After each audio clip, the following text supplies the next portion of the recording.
Anyway, so the comedians that are coming on, they go around and do their acts regularly for churches and other venues. So they're, I think they describe themselves as professional amateur comedians, maybe. But I think you'll enjoy them. And they gave me a card that I have to read. So hang on a second. You know how they do that. You guys know how this goes. Okay, so, yeah, glasses. Our first comedian managed to pass a learning annex course in stand-up comedy. And it only took 2 tries. Welcome, Zach Constan. Woo!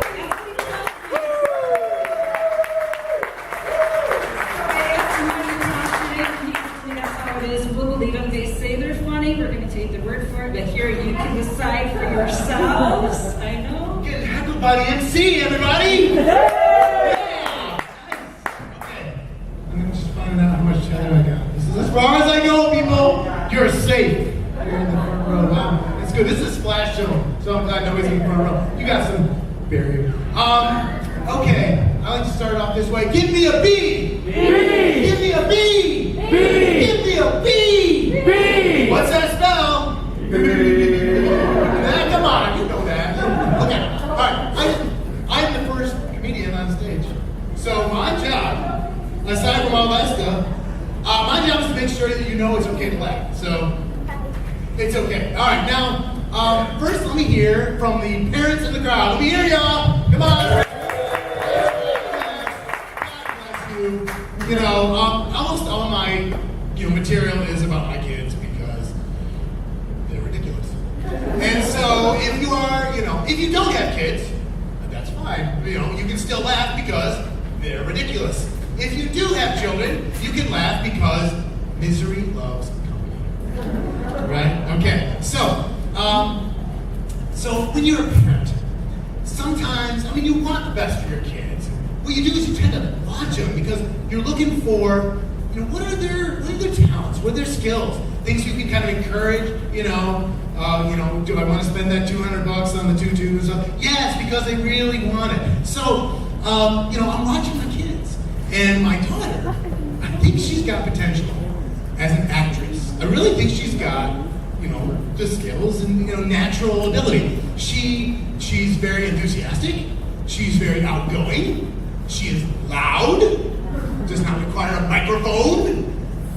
So I think she'll be a great actress. Now, my son also likes to act. So they usually do things together. So in last year's Christmas pageant, for instance, at our church, not too hard to get into that, right? But, they did cast my daughter as Mary, Mother of Jesus. Not bad, right? On the other hand, my son was Dear Number 2.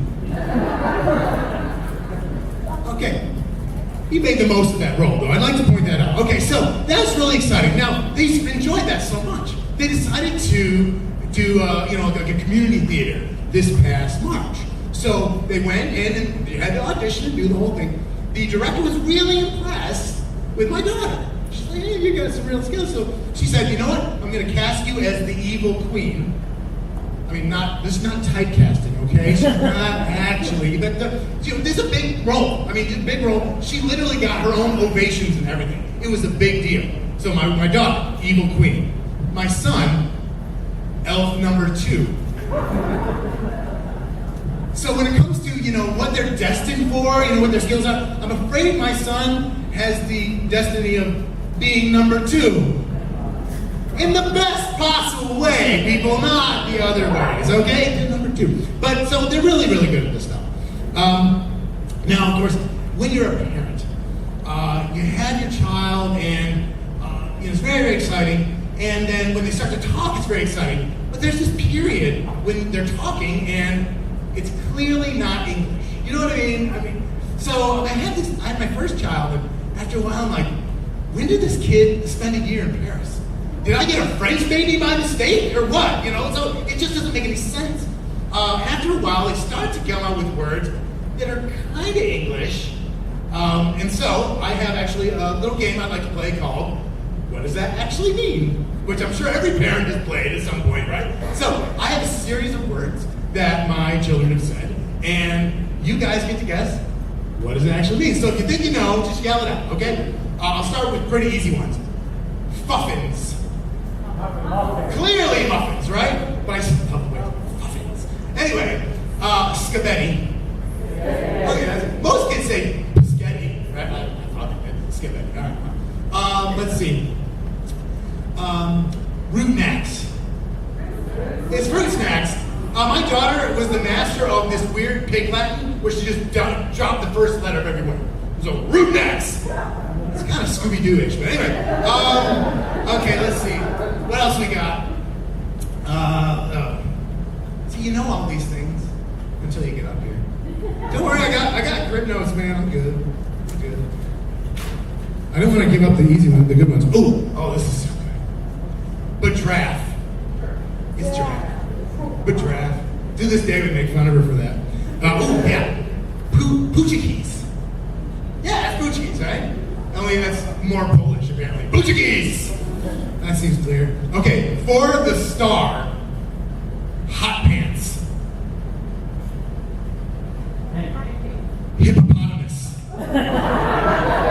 Hot pants, right? And I'm like, and I can't unhear that, okay? So I'm like, you're saying hot pants. I don't care what else you think it is.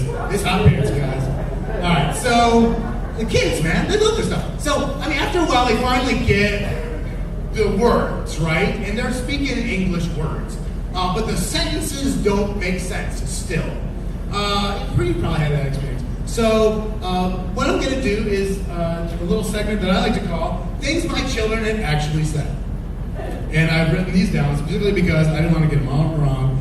They're so... Okay, my daughter, when she was learning the books of the Bible, and they sing the song. I don't know if you heard the song. Genesis, Exodus, Leviticus, Numbers, Deuteronomy. And I can't unhear that either. Deuteronomy will forever be Deuteronomy. That makes sense. Okay, my son, trying to tell me a story, I guess. Now, Daddy, if you want to hear a story, you have to sit down. Or lie down. Or stand up. I mean, he's apparently equal opportunity. I don't know what that. Okay, my daughter, this is deep. Love is forever. Like a lemonade stand. Oh, what lemonade stand she's been to, but you know. All right. Oh yeah. Grandma, to my son, do you want to be an astronaut? My son, no, I'm allergic to space. How does he know? My wife. My wife asked my son, do you know why geese fly in V formation? He says, it stands for vacation. That's clearly what they were doing. That's why they go, you know. We all do. So, okay. My daughter telling a story about the adventures of a nacho chip. That's a nice thing. Okay, so, and it didn't like beans and rice. But then it saw some cheese. That's the end of the story, ladies and gentlemen. Okay, so that's where you're supposed to laugh. Anyway, my daughter trying to express her emotions. That makes me feel like hot cupcakes. That is. Okay, then my son has this, epiphany. You know what? PM is just like AM, but with a P. This is a big deal when you're 4. Anyway, so all right. Okay. My daughter starting to understand the different sexes. You're a daddy, and me and mommy are girls because we wear tights. That's what does it. Did you know that? That's what it is, apparently. Now, my son was describing his superhero powers. I have laser eyes, a laser chin, laser knees, and gun feet. That's the superhero. He also came up with another one called Chocolate Arrow Boy, who shoots lasers. He's kind of like soup, and he's multicolored. This is why I wrote these down, people. This is like future Hollywood script material. Anyway, just watch out for Chocolate Arrow Boy coming to theaters. My daughter singing a song The squirrels on the bus go beep, beep, beep. Yeah, I don't know what bus she's been on. Another really deep one for my daughter. God is great for me. And so are milkshakes at lunchtime. These go in that category, ladies and gentlemen. Yes! That's right. Okay, last one. This is the best one, as far as I'm concerned. Maybe you had to be there, but we're on Mackinac Island. Have you been on Mackinac Island? No cars. You know what they do have for transportation. So my son, loudly, while pointing, and for the 15th time, look, there's more horse poop!